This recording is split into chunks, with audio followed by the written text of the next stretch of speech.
सभी मतदाता साथियों और मतदाता परिवार के भाइयों बहनों और माताओं को सादर प्रणाम।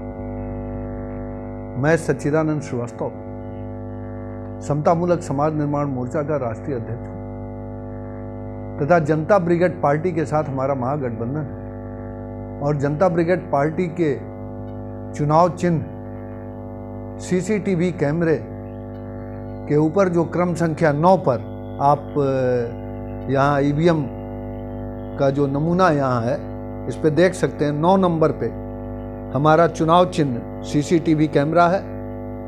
इसके सामने की बटन दबानी है और ये वोट हमें पड़ेगा।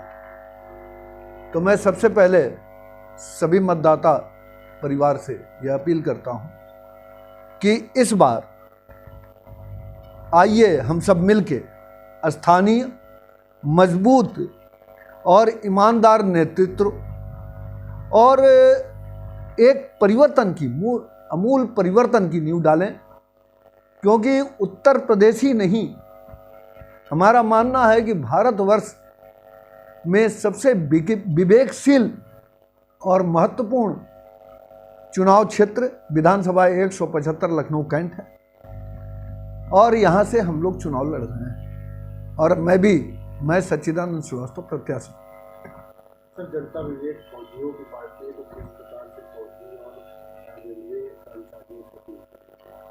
देखिए, हमारा जो जनता ब्रिगेड पार्टी रिटायर्ड जवानों की पार्टी है, उसमें 50% आर्मी के लोग को चुनाव लड़ने के लिए हम सीट देते हैं और 50% सिविलियन जो समतामूलक विचार पे समतामूलक परिवार मूलक समाज की स्थापना करना चाहते हैं। हमने पहली बार लखनऊ कैंट विधानसभा के प्रत्याशियों से शपथ पत्र पर यह वादा किया है कि हम इस क्षेत्र से भूखमरी, जो लोग पढ़ना चाहते हैं पढ़ नहीं पा रहे हैं, अशिक्षा, और जो लोग इलाज कराना चाह रहे हैं बीमार होने के बाद, उनका इलाज पैसे के अभाव में नहीं हो पा रहा है, उनका इलाज कराने का प्रयास करेंगे। तो भूखमरी को दूर भगाएंगे, सबको शिक्षित करने का प्रयास करेंगे और जो लोग इलाज नहीं करा पा रहे हैं उनका इलाज कराने का प्रयास करेंगे। दूसरा जो सबसे महत्वपूर्ण मुद्दा है, आज देश में और प्रदेश में आर्थिक आतंकवाद छाया हुआ है। आर्थिक आतंकवाद को अगर हम तत्कालीन केंद्रीय सतर्कता आयुक्त सेंट्रल विजिलेंस कमीशन के अगर उनकी भाषा में मैं कहूं तो आर्थिक आतंकवाद के 5 खिलाड़ी हैं जो आज मैदान में हैं, तरह तरह के भेष बनाए हुए। उन आर्थिक आतंकवादियों में सबसे ऊपर भ्रष्ट नेता है, दूसरा भ्रष्ट नौकरशाह है जो भ्रष्ट आईएएस और बाकी है, तीसरे नंबर पे भ्रष्ट एनजीओ है, झोला नॉन गवर्नमेंट ऑर्गेनाइजेशंस, चौथे नंबर पे भ्रष्ट व्यापारी है और 5वें नंबर पे क्रिमिनल्स है। और इन सबका एक दूसरे को बहुत सहयोग मिलता है। तो इनको उखाड़ फेंकना है, खास करके विधानसभा 175 लखनऊ कैंट से। शराबखोरी जो नशे की फैक्ट्रियां, नशे की दुकानें हैं 175 लखनऊ कैंट में, इनको उखाड़ फेंकना है, ये हमने शपथ पत्र पर कहा है। और दूसरी बात ये भी अंडरटेकिंग दी है कि अगर हम इस कार्य को नहीं करते हैं, दूसरी तरफ दूसरे मार्ग पे चले जाते हैं, तो कोई भी मतदाता देश का, केवल प्रदेश और 175 लखनऊ कैंट का नहीं, देश का कोई भी मतदाता हमारे विरुद्ध अनलॉफुल एक्टिविटी प्रिवेंशन एक्ट के तहत कार्रवाई कर सके। और ये हमने प्रावधान इसलिए किया है कि कोई भी मोदी जी की तरह कि काला धन आएगा और सबके खाते में यूं ही 15-15 लाख पहुंच जाएंगे, चीनी मिल 100 दिन में चल जाएगा, इस तरह के जुमले का प्रयोग करके और इतने रोजगार पैदा हो जाएंगे। और आज स्थिति ये है कि 60% बेरोजगार की आत्महत्या की दर बढ़ गई है। मतलब जो पहले आत्महत्याएं हो रही थी उनसे 60% अधिक बेरोजगारों ने आत्महत्या की।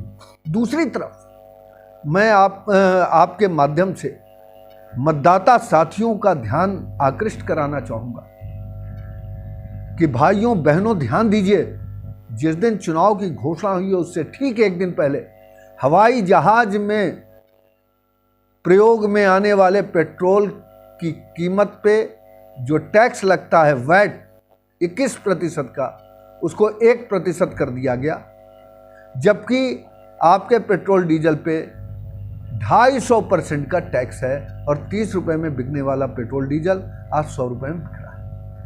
महंगाई का मुद्दा आज होना चाहिए था, वो नहीं है। भ्रष्टाचार का मुद्दा नहीं है। और आज के अखबार में आया है कि लगभग 22,28,000 करोड़ रुपए का घोटाला, जो नीरव मोदी के घोटाले का डबल है। एबीजी शिपयार्ड निदेशक पर धोखाधड़ी का आरोप, और ये सीबीआई जांच कर रही है। स्टेट बैंक के ग्रुप में जो बैंकें शामिल हैं उन ग्रुप से हुआ है।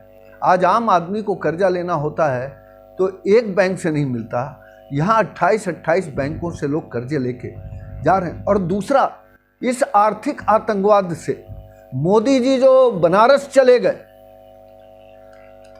आज जो अडानी एंड कंपनी बनाने पे भारतवर्ष को तुले हुए हैं, अभी परसों हल्दिया पोर्ट ट्रस्ट भी अडानी ने खरीद लिया, कौड़ी के भाव सार्वजनिक प्रतिष्ठानों को बेचा जा रहा है, उससे मां गंगा भी क्षुब्ध हो गई। और आज का समाचार जो है वो ये है कि बनारस में मोदी के पाप से और इन भ्रष्ट नेताओं के पाप से मोक्षदायिनी गंगा का रंग भी काला हो गया है, जिस पे जांच शुरू हो गई है कि ये काला कैसे। तो प्रकृति जो है बार बार आपको निर्देश दे रही है। विष्णु पुराण में भी कहा गया कि टैक्स के माध्यम से जनता के धन को लूटा जाएगा। आज टैक्स ही नहीं, तमाम माध्यमों से कौड़ी के मोल आपके प्रतिष्ठानों को बेच के, बैंकों को लूट के, और इस पे कोई भी दल नहीं बोल रहा है, केवल इसलिए कि ये सब आर्थिक आतंकवादी हैं, भ्रष्ट नेता हैं, और इसलिए कोई नहीं बोल रहा है। तो आज जो है परिवर्तन की नींव हम लखनऊ कैंट विधानसभा से डालना चाहते हैं। जनता ब्रिगेड पार्टी हमारी 3 प्रदेशों में चुनाव लड़ रही है, उत्तराखंड, पंजाब और उत्तर प्रदेश में। और हम लोग कुछ लोगों का समर्थन भी कर रहे हैं, जैसे खड्डा विधानसभा से रामचंद्र जी हैं, जो लक्ष्मीगंज चीनी मिल को लेकर बराबर आंदोलन कर रहे हैं चलाने के लिए, जिसको बेच दिया गया था।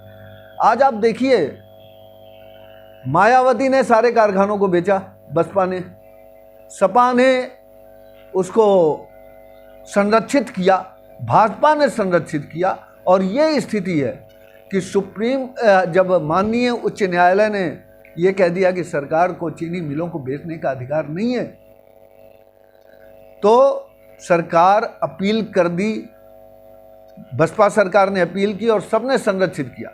और जब सुप्रीम कोर्ट उसको रद्द करने जा रही थी, तो जैसे भी पता चला हो, मुख्य न्यायाधीश ने बता दिया हो या जैसे ही पता चला, तो उत्तर प्रदेश के मुख्यमंत्री ने शपथ पत्र पे ये दिया कि बेचने के सारे प्रावधानों को हम समाप्त करेंगे, लेकिन उसे समाप्त नहीं किया गया, सुप्रीम कोर्ट को भी धोखा दिया गया।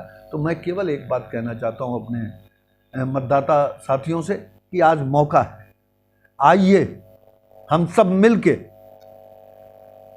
इस 23 फरवरी को सब लोग 100% 100% मतदाता वोट देने जाएं, और क्रम संख्या 9 पर हमें सच्चिदानंद श्रीवास्तव को सीसीटीवी के सामने का ये बटन दबाएं और वोट देके विजयी बनाएं। और हम वादा करते हैं कि रेलवे में भ्रष्टाचार की फोटो प्रदर्शनी लगा के हमने विश्व में पहला स्थान प्राप्त किया था, विश्व में पहली भ्रष्ट अधिकारियों की फोटो प्रदर्शनी लगाई थी। भ्रष्टाचार के मामले लगातार मैं उठाता रहा, और पिछले 3 चुनाव से मैं प्रयास कर रहा हूं कि आप लोग हमें जिताएं और सदन में पहुंच के हम आपकी मजबूत आवाज़ बने ईमानदार नेतृत्व दें और जनता में जो खोया हुआ विश्वास है राजनीति के प्रति उसको वापस लाएं। हम विश्वास करते हैं कि रेल का, सेना का